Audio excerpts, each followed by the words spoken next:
Hello जय हिंद दोस्तों, मैं आप सभी लोगों को अपने चैनल एमएमजे क्लास में सभी का स्वागत करता हूं। आशा करता हूं आप सभी अच्छे होंगे, बेहतरीन होंगे, शानदार होंगे। आज हम पढ़ने वाले नया चैप्टर प्राचीन भारत इतिहास का। कौन सा चैप्टर का क्या नाम है? दक्षिण भारत। क्या नाम है? दक्षिण भारत से संबंधित जो वंश था, जो शासक थे, जो युग थे, उनको आज हम पढ़ने वाले हैं इस चैप्टर के माध्यम से। इस चैप्टर के किस प्रकार के क्वेश्चन पूछे जाते हैं, कैसे क्वेश्चन आते हैं, हर एग्ज़ाम में आ रहे हैं, तो उनको हम देखने वाले हैं इस क्लास में। तो आप क्लास को आपसे गुजारिश है पूरा देखिए। आप चैनल पर नए आए हो तो चैनल को सब्सक्राइब कर लीजिए। इसमें हम रेलवे से संबंधित रिलेटेड एग्ज़ाम की तैयारी करा रहे हैं और एसएससी एग्ज़ाम की। और आप UPSC, UP R O, UP लेखपाल, यूपी कांस्टेबल, यूपी एसआई, आप Bihar police, Bihar SI, BPSC, RPSC, MPSC, या आप तैयारी कर रहे हैं दिल्ली पुलिस, दिल्ली कांस्टेबल, सभी एग्ज़ामों के लिए क्लास प्रैक्टिस के लिए चलाई जा रही है। तो आज हम पढ़ने वाले हैं चोल वंश या चालुक्य वंश या पल्लव वंश या एवं संगम युग।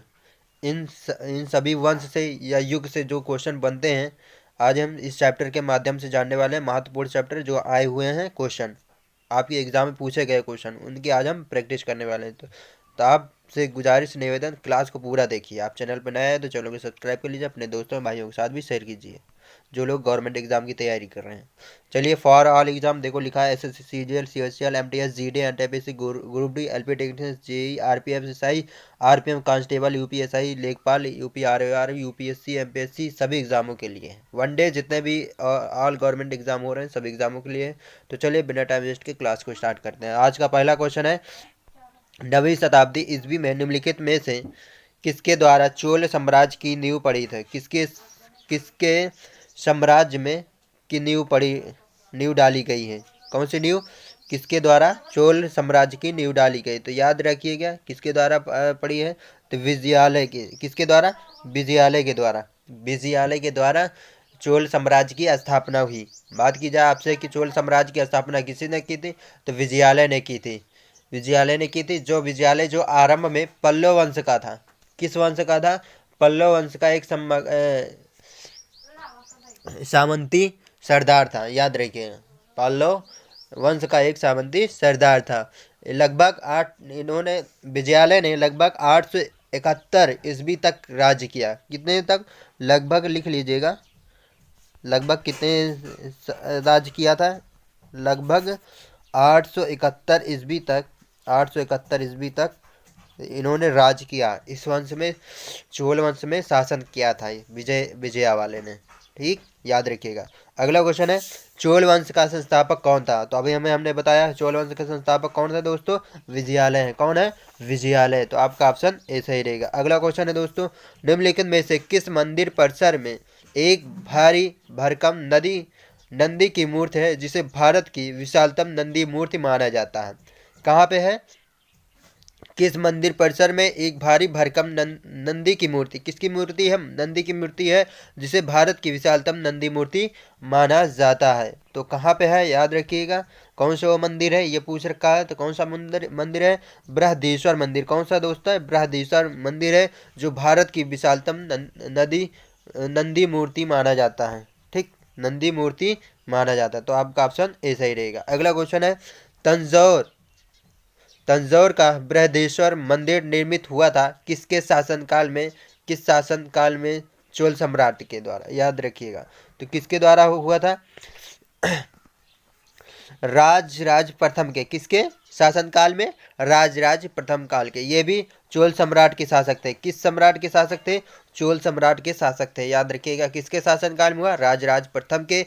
तंजावुर, जिसे तंजावुर के नाम से भी जाना जाता, तंजावुर का बृहदेश्वर मंदिर निर्मित हुआ था किसके काल में? राज प्रथम के काल में। अगला क्वेश्चन है, चोलों का राज किस क्षेत्र में फैला था? चोलो वंश का राज किस क्षेत्र तक फैला था? तो याद रखिएगा, ये कोरोमंडल तट से लेकर दक्कन के कुछ भाग तक फैला हुआ था। कहाँ से कहाँ तक? कोरोमंडल तक से लेकर दक्कन के कुछ भाग तक फैला हुआ था, जो कृष्णा तथा तुंगभद्रा नदियों से लेकर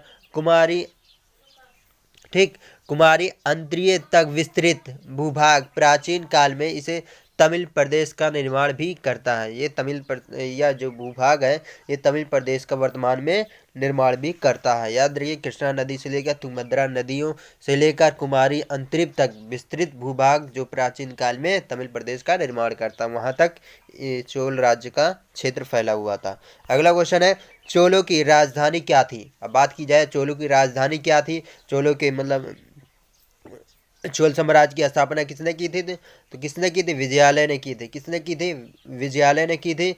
कब से लगभग कितने राज्य किया था, किस सन तक का, तो 871 ईस्वी तक शासन किया था, याद रखिएगा।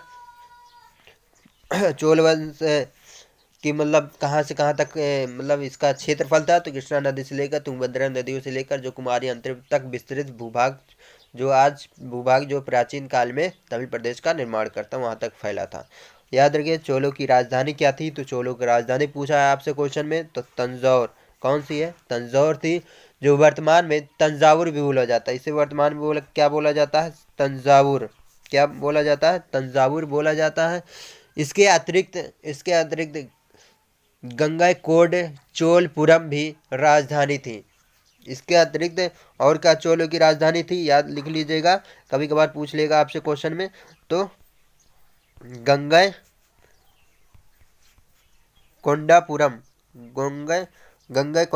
भी राजधानी थी एक समय। इसके अतिरिक्त याद रखिएगा, चोलों की राजधानी थे।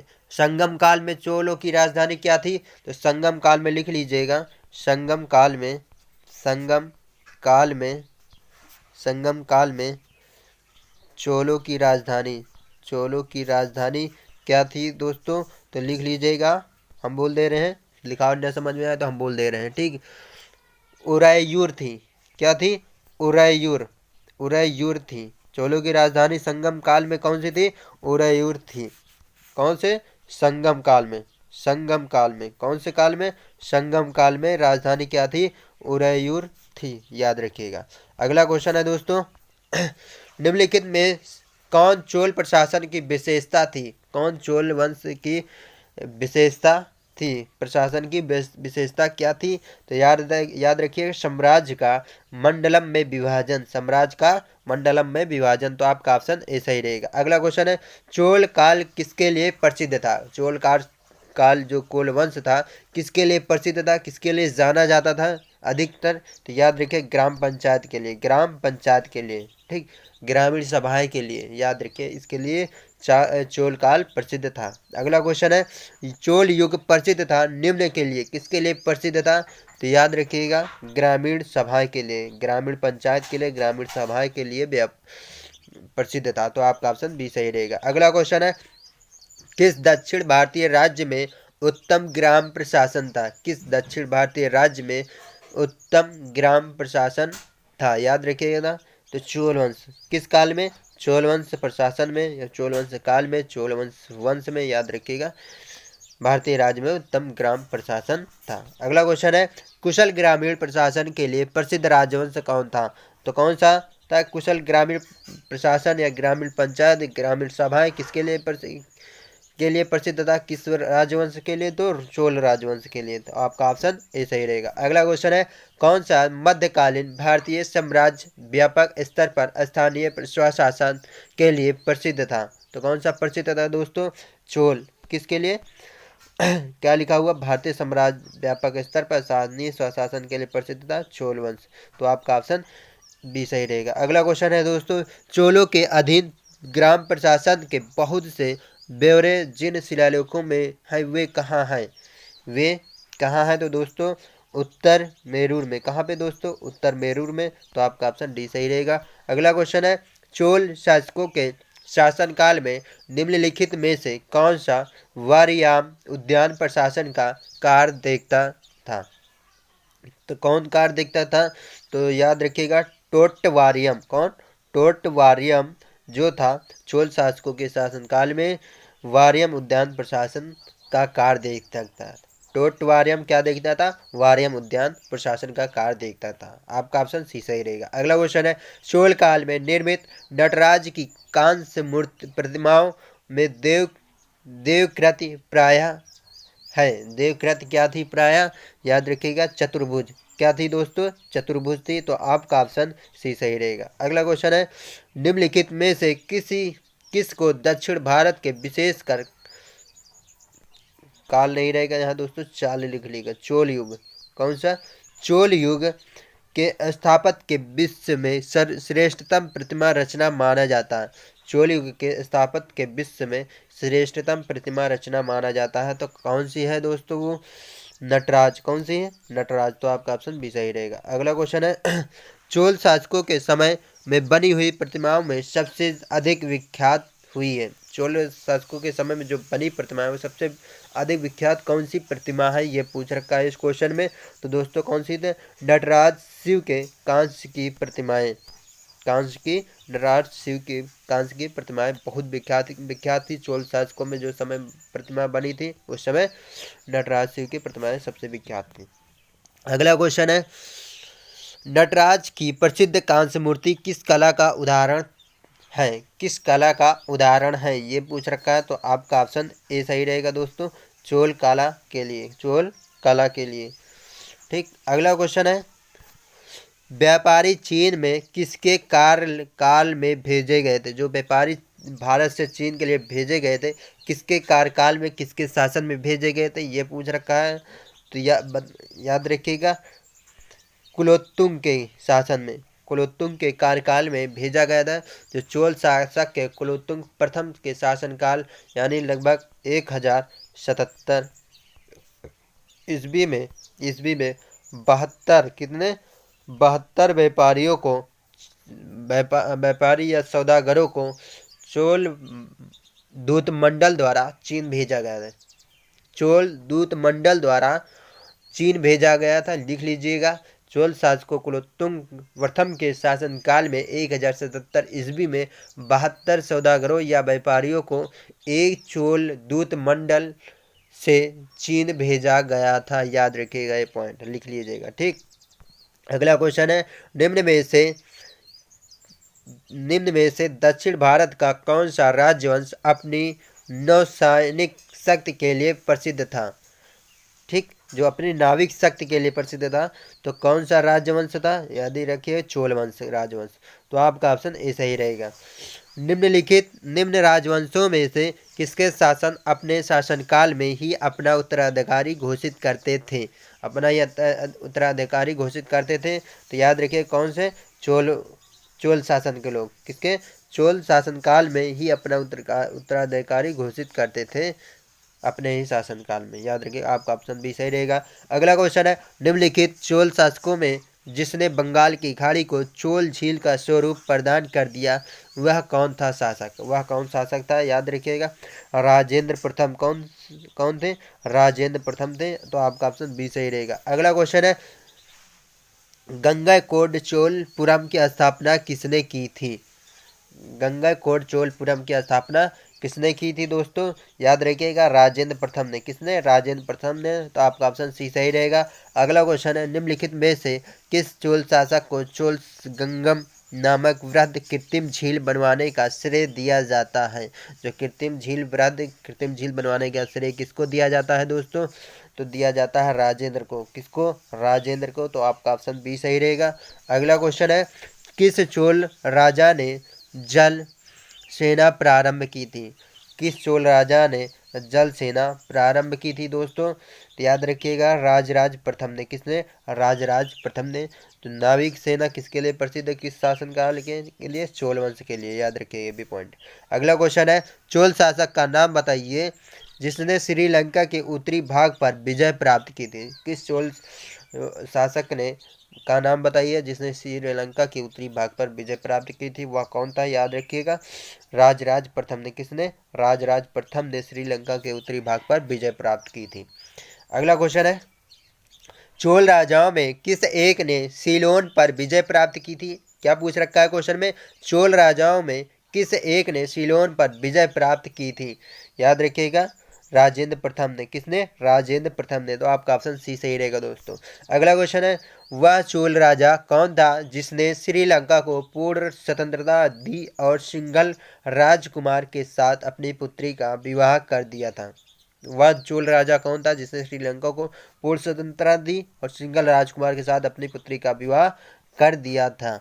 वो कौन सा शासक था? याद रखिए, कुलोत्तुंग प्रथम ने। किसने? कुलोत्तुंग प्रथम ने श्रीलंका को पूर्ण आज़ादी दी और सिंघल राजकुमार के साथ अपनी पुत्री का विवाह भी कर दिया था।